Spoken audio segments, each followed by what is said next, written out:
સુરત શહેરને આંગણે જય સરદાર ચેરિટેબલ ટ્રસ્ટ દ્વારા આજનો જબરજસ્ત ડાયરાનું આયોજન,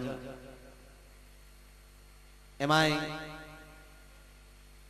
ચેરિટેબલ ટ્રસ્ટ સરદાર શ્રીના નામ ઉપર જે ચેરિટેબલ ટ્રસ્ટ ચાલે છે, કાર્યક્રમની શરૂઆતમાં જ એ દરેક યુવાનો અને દરેક વડીલોને આપ સર્વ જનતાને, અમારા દરેક કલાકારો વતી આપ સર્વને પ્રણામ કરી કાર્યક્રમનો દોર આપણે આગળ વધારીએ.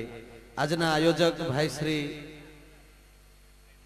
તમામ યુવાન દોસ્તો, ચેરિટેબલ ટ્રસ્ટના યુવાનો અને આયોજક જીતુ કોર્પોરેશન તેમજ આજના સ્પોન્સર પટેલ મ્યુઝિક દ્વારા આજનો સરસ મજાનો જે આ કાર્યક્રમ છે ને, ભીલડી નચાવે આપણને ભીલડી નચાવે છે ને બાપા. માફાસર બેઠા એટલે કોઈ કઈ કહે નહીં, બાકી ઘરે ઘણા ઘોડા થાય. બોલો, મુન્યો રમતો નથી ને ઘડી ઘોડો થાવ ને મારો વાલીડો લાદીમાં 4 પગે થાય. બોલો, ભાઈ વાળી છોકરાને માથે બેહાડે ને હાથમાં ઊંધી સાંભળી લે, હાલ્યો ઉબડા કનાળો હાલ્યો તો ઓલો કરતો ખબ ખબ ખબ. હવે ખબ ખબ નો દીકરો થામાં ટળી જાય. તો પવિત્ર માસ શ્રાવણ માસ હાલે છે અને એવા પવિત્ર દિવસે હનુમાનજી મહારાજના શનિવાર એવો ઉજળો જ્યારે કાર્યક્રમ છે, ત્યારે એટલી બધી બોળી સંખ્યામાં આપ સર્વની હાજરી છે.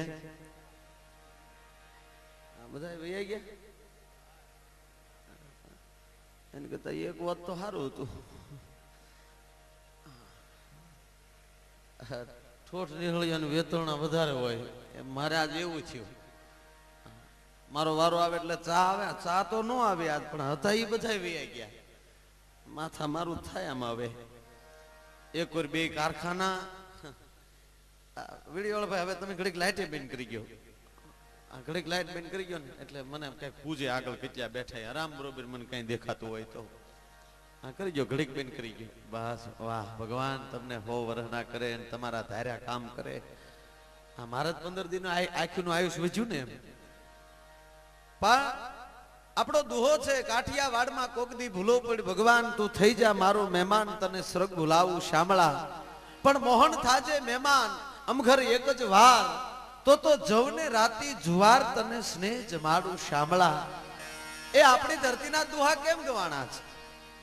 ભગવાન કૃષ્ણ છે એ ભારત ભૂમિમાં જ કેમ આવ્યા છે? ભગવાન રામ છે એ ભારત ભૂમિમાં જ કેમ આવ્યા છે? એટલું નહીં, પણ 24 અવતાર જે ભગવાને લીધા એ આપણી જ ભૂમિમાં શું કામ લીધા? ભારત ભૂમિમાં શું કામ લીધા? તો એનું એક જ કારણ કે ભારત ભૂમિ, આ દેશ એક જ એવો છે કે આ ધર્મનો દેશ છે, અને એ માટે ધર્મને ટકાવવા માટે, દુખિયાના ભાગ લેવા માટે આ દેશમાં જે જે યુવાનો જન્મે છે એ પરમારથ કરવા માટે જન્મે છે. એટલે ભગવાન આ ધરતી ઉપર આવ્યો છે મિત્રો. હે નકર કૃષ્ણ અમેરિકામાં ન જાય, ત્યાં હું નહોતી સુવિધા એમ કયો, ત્યાં હું ગોપીઓ નો કયો એમ કયો, એમ આલસેશન ગોપીઓ ઈચ્છ્યું ત્યાં. બોલો, નહોતું એમ નહીં. સંપત્તિ હતી, બધુંય હતું, પણ ભારતમાં જે ધર્મરૂપી જે સંસ્કાર છે એ પૃથ્વીના ગોળામાં એક ભારતના નકશામાં જોવા મળે છે, બીજે ક્યાંય જોવા નથી મળતા. હે મેરા રાષ્ટ્ર મહાન. કોઈ આપણને પૂછે કે ભાઈ તમારું રાષ્ટ્ર મહાન કેમ, તો એનો એક જ જવાબ નીકળે કે આ ભારત આ રાષ્ટ્ર મહાન છે. એનું કારણ એક કે આ રાષ્ટ્રની અંદર એક સૌરાષ્ટ્ર આવેલું છે, એટલે આ રાષ્ટ્ર મહાન છે. આજ આનંદ, આજ ઉસરંગ, આજ સોહેણા ને બધાના ભાવિ મને તમને લઈને આવ્યા હોય ને, આપણી માથે નગર થોડું દુઃખ આવે તો હું કે ભાઈ વિધાતાએ લખ્યું બધું. આજે આપણે હાવે અમુક છે એ મોટરમાં ફરતા, અમુક આપણે મારી જેવા મથાળાય મારતા હોય, તો નથી કહેતા વિધાતાનો લેખ. રામને જયારે હનુમાનજી મળ્યા ને, ત્યારે હનુમાનજીને ખબર નહોતી કે રામ પરિબ્રહ્મ પરમાત્મા છે. પહેલી મુલાકાત થઈ ત્યારે ખબર નહોતી. એટલી જ ખબર હતી કે આ મહારાજ દશરથના દીકરા છે, અવધના રાજકુંવરો છે, અને પિતાના વચનને ખાતર વનવાસ ભોગવવા માટે નીકળ્યા છે, આપણે એની મદદ કરવી જોઈએ. પણ અમુક સમય ગયો અને હનુમાનજી મહારાજને ખબર પડી કે આ રાજકુંવર નહીં પણ પરિબ્રહ્મ પરમાત્મા પોતે છે. ત્યારે હનુમાનજી એમ કહેવાય કે રામના પગમાં લાકડી પડે એમ પડી ગયા, અને આંખમાં આહુડાની ધાર થઈ. ત્યારે રાઘવ એને ઊભા કરીને એટલું પૂછે છે કે હનુમાન, કેમ બાપ તારી આંખમાં આહુડા આવ્યા? તેથી હનુમાનજી એટલું બોલ્યા હતા કે હે પરિબ્રહ્મ પરમાત્મા મર્યાદા પુરુષોત્તમ રાઘવ બાપ, તું બ્રહ્મ હોવા છતાં તમે સૌદર ઉઘાડા પગે ભટકો છો. અવધની પ્રજા તમારી માટે કેટલી વલખા મારે છે, કેટલી દુખી છે. એની સામે વાનર અને ઋષિની ફોજ કેટલી દુખી છે, અને માં જાનકી અમારી માં છે ઈ કેટલા દુખી થાય છે. આપ બ્રહ્મથી ને આવો ખેલ નાખ્યો તમે. ત્યારે રામે કીધું કે ભાઈ હનુમાન, આ કઈ મારું ધાર્યું નથી, આ તો વિધાતાના લેખ છે.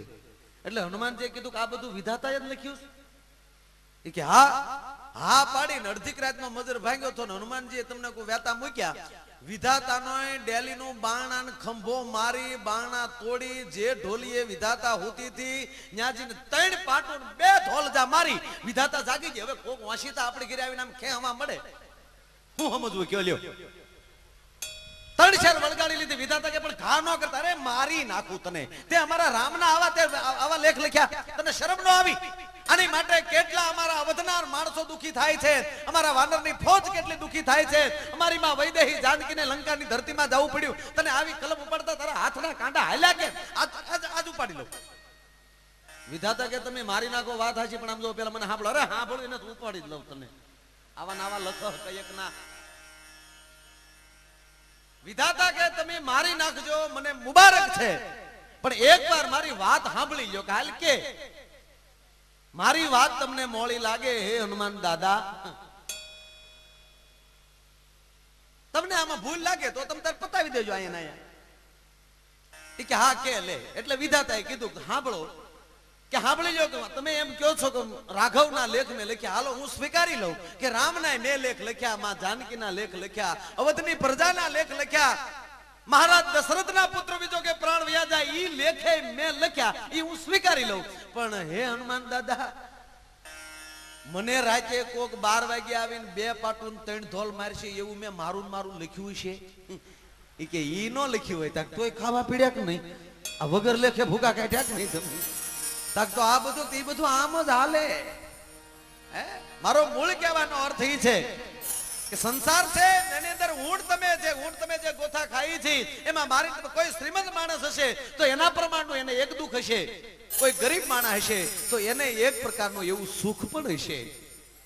દુઃખ પણ હોય અને સુખ પણ હોય, અને દુઃખને અને સુખને એક વાદળી ગણી અને જે માણસ સંસાર જીવતો જાય એ મોટામાં મોટો માણસ છે. નકર કરોડપતિ માણસ પેઢી ઉપર બેઠેલો, અને કરોડપતિ માણા પેઢી ઉપર બેઠેલો ને એમાં કોઈ ભિખારી નીકળ્યો અને પેઢી ઉપર આવીને એટલું કીધું કે શેઠ તારી પાસે કાંઈ નથી જોતું, પૈસા નથી જોતા, અનાજ નથી જોતું, કપડા નથી જોતા, પણ મારા બાપ મને તરસ લાગી છે, થોડુંક પાણી પાને. અને તેથી કરોડપતિ માણાએ પેઢી ઉપર બેઠા બેઠા એટલું કીધું હતું કે હમણાં મારો માણા આવશે ત્યારે પાણી પાસે ઘડીક ઉભો રે.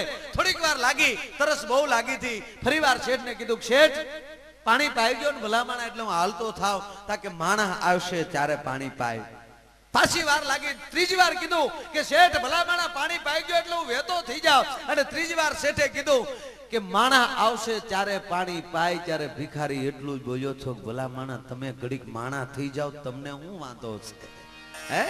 અને આજે મારા તમારા જે કાર્યક્રમો છે, આ હું તમે જે મારા બાપા એકત્રિત થઈ અને આવા જે ગુણગાન ગાઈ છે, એ મારે તમારે માણહાઈ બાજુ જવાનો રસ્તો જે છે. નહીતર આપણે વિચાર કરો કે એ માણા થવા માટે ગુરુની જરૂર પડે, હારા મિત્રોની જરૂર પડે.